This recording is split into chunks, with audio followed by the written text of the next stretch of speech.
problematic for women than men on average, and I would say probably during this time it's probably equal, where people will get hung up on the numbers being what are put thrust upon them by jumping on the scales.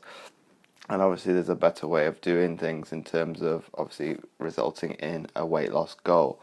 And I think obviously from the male perspective, it would be to obviously put on weight. Obviously for women would be to lose it, versus obviously what I said with the males, because ultimately it's predisposed by one, what society is telling you how you need to look, be it magazines, the internet, television, etc., etc., etc. And obviously, if you just look at the front of magazine covers to do with anything to do with health, versus obviously what is ever present historically, be for example, men's health would have a muscly man on it, and women's health would have a skinny woman, or if you looked at fashion magazines, it would generally be people that are omnipresent in society. It makes up a small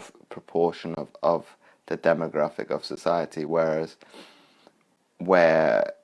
coming back to the point of the video, where you need to ditch the scales, is this where you get fixated on a number, be it it's either plateauing, staying the same, not really budging, and ultimately with that, it could come down to what I talked about yesterday: hormonal imbalances, water retention.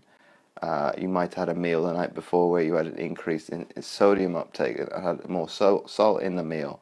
That's going to obviously ascertain you retaining more water. And then obviously, if you're not looking to have a standardized method and which you obviously implement the strategies to weigh yourself, be it first thing in the morning after you've gone to the toilet and with the same amount of clothing on, and then you have a standardized base to work from, and then you can be able to rationalize a little bit more in terms of looking at it as the weight's coming down, what's happening, and looking at it from a certain terms. But looking a step further than that and looking to my notes is kind of what I kind of preach to clients and people that come to ask me certain questions.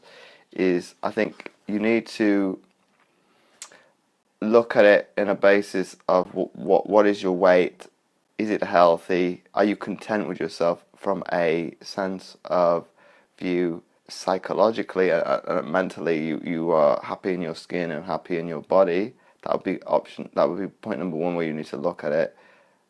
Is it deep? Is it surface level, deeper than the weight issue?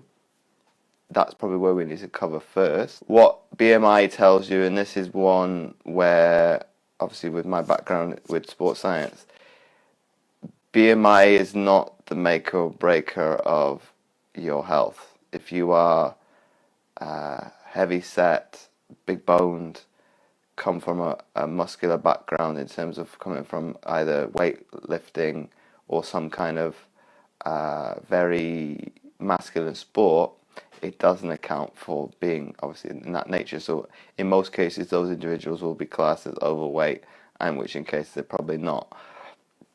So that was one you need to kind of put aside. Obviously, the bigger picture is obviously fitness versus fatness. Ultimately, cardiovascularly, are you fit? And is it an image perspective that you have a problem with?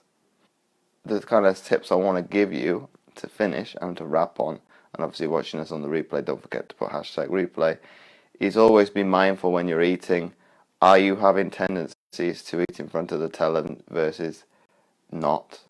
And obviously there's scientific evidence to go with it. You're less likely to snack if you can mindfully concentrate on what you're eating and eliminate multitasking. In this case, there's more scientific evidence. If you are eating at the same time as watching something, you're more likely to binge later on in the day.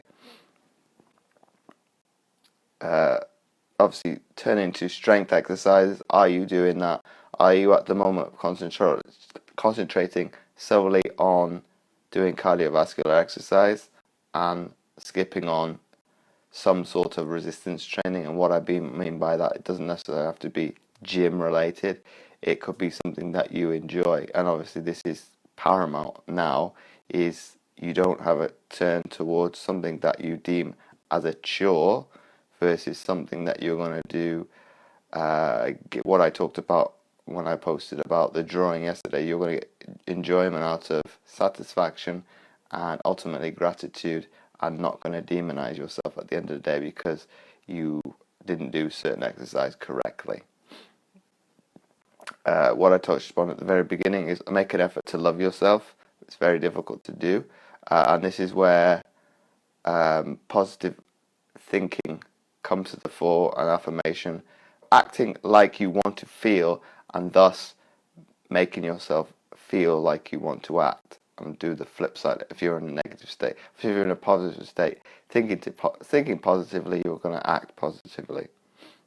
Obviously, step number 4, set yourself attainable goals and celebrate every achieving them. Gratification for accomplishing a goal, thus set. So obviously setting something that is quite not easy to attain, but it's going to be a little bit of a stretch, but it's not out of reach. And then the last one, do things often. And this is where consistency comes to the fore, because ultimately you can't change your habits overnight. It doesn't matter if it's nutrition, it doesn't matter if it's fitness, and it doesn't matter if it's mindset.